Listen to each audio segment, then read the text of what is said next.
Good day. Once again, it's time for our devotional. I'm just looking out my window. I got my blind up good and high today and looking at the snow on the ground. Just thinking, oh, wouldn't it be great when spring is finally fully here? That would be nice. But still, the snow is beautiful. Hope wherever you're at, you're having a good day. Let's just take a moment and look at our scripture verse for today. We've been working through Proverbs chapter 4. So we're on verse 16 today. And I'm just going to read that. Once again, the context is in the warning about the path of evil, not choosing the path of evil because of the effect it'll have on our lives. If we choose the path of evil, choosing to go down that course and just avoid it, and really emphasizing the idea of just stay away from it. Like, don't even tempt yourself. Don't come close to it. Stay away from the path of evil. And that's what the last couple of verses have been talking about. And so when we get to verse 16, it's giving kind of a reason why, trying to show you here's what happens on that path. And so it says this, verse 16 of chapter 4 says, for they cannot sleep unless they do evil, and they are robbed of sleep unless they make someone stumble. Now, speaking about those that go on that path, the wicked, don't choose the path of the wicked, because the wicked, well, they can't sleep unless they do evil, and they are robbed of sleep unless they make someone stumble. The idea, it's weird. And I think it's intentionally somewhat poetic. There's an allusion here to what happens to good people when we do wrong, right? Like when we do wrong in our life, we do something and it bothers our conscience, and then we try to go to sleep at night, and your mind goes back over what you've done, and you're bothered because I shouldn't have done that. I feel guilty, and you can't sleep. And so we have this saying, right? In English, at least, we have this saying, how do you sleep at night? Somebody does something we think is wrong, and how do you sleep at night? And so it's that kind of an image being attached to the evil, that what happens when we walk the path of evil, if we go down that path, and eventually your conscience becomes so seared that it actually kind of reverses, and you can actually become the opposite, where you justify yourself and you feel virtuous in doing the evil. And it becomes like they can't sleep if they didn't do evil. They go down to lay down at night, and they feel bad because they didn't do the evil and didn't make someone else stumble in that evil. And so that's the image here. So it's very much trying to say the path of the wicked leads to a corruption of your soul. It leads to a corruption of the inner man, of the inner being. And it will wreck you. It will wreck your ability to even see what's right, and actually, it'll eventually flip it upside down completely. And that's the problem. Sin, wickedness, evil is a very corrupting thing, and if you start on that path, the destination is complete corruption, and all along that path, you increasingly become corrupted by it, and that's the point. So stay away from it. Don't even come close to the road. Stay off the road completely and stay on the righteous path. That's what Proverbs is saying. Our 4 questions for today. Excuse me.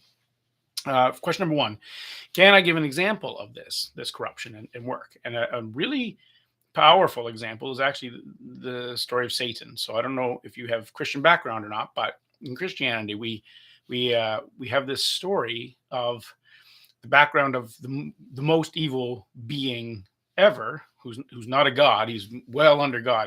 He's not like God's opposite. He's just the worst of the worst, but nowhere near God's category.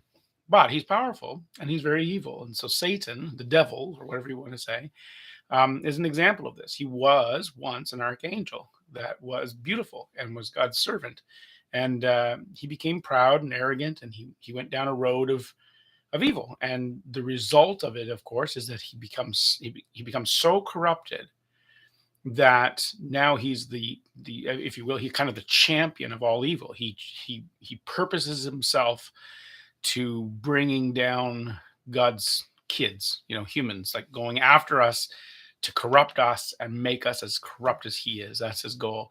And so we see him at work in the world, corrupting people, and trying to corrupt, entire nations. And if he could have his way, he would corrupt all humans. And that's actually what he tried to do in the first place. And why there's such a mess in the world today is because of at the very first humans, he went to them and tried to corrupt them. And so it's an example, a very intense one, but it's an example of remembrance of a being who was in such a glorious and good state that he was with God as an angel, a good angel.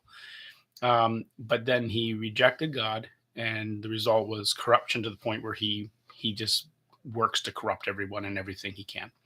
So that's intense, but that's an example of this idea. So you might say question two. You might say, can I give a more common example of that? Something a little less intense as the archetype of all evil.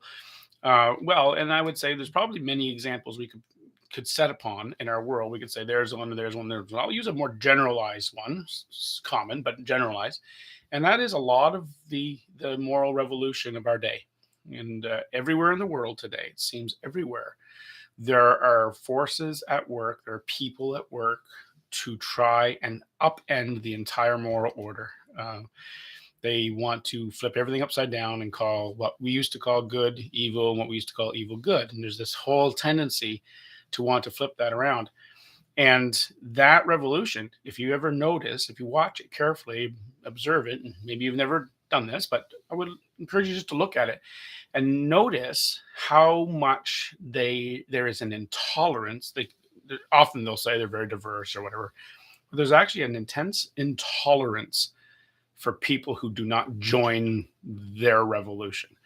And there's a almost this, so this thing was up called cancel culture, right? There's this idea that you don't join us, we're going to cancel you, we're going to ruin your life, we're going to make sure you can't live. There's an intense desire to cause people to join them, and that's intense.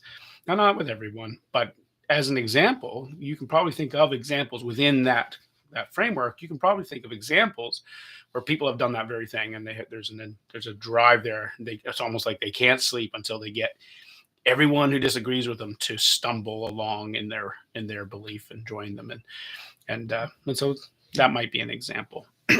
Probably a little controversial, but there it is for you to consider at least. So you might ask, and you say, question three, can I give a simple example of this? I've given you an intense one and a kind of widespread common one, but is there something very simple to help us understand it? I would give this example. Just consider children in a playground, or even children in your house or your home or whatever, and just consider your own past experience growing up. And when you had, maybe it was you, maybe it was one of your friends who decided to rebel against some rule that the parents gave, or that the school gave, or that the playground gave, or whatever it is. There was some rule, they didn't like it, they thought this is not good, and they wanted to rebel against it. And if you just think back to those days, or in your own observations of children today, you might notice that the child who decides to rebel quite frequently tries to recruit other children to also rebel. Whatever it is, whatever wrong thing it is they want to do, very common. A child will try and get his friends to do it too, and wants them to join in the mistake that they're making, whether it be something as grand as starting into an experiment with drugs or something, or whether it be as something as simple as simply changing their style of music to something their parents don't like, or whatever it is. But you've probably observed it, and that would be an example, more simple example of the same basic principle, that when people choose a path, that eventually it will cause them to want to pull others on their path too. And it's not just I want you to join me. It's that they become unsettled until you do. And that's the thing. So what's behind all this? So question four, why do people do this? What's the deal? So simply with regard to sin corrupts us. It just does. It creates in us corruption that will cause us to become almost like a crusader for evil. So there's that simple answer, but maybe on a more psychological level, it's because people want to justify themselves.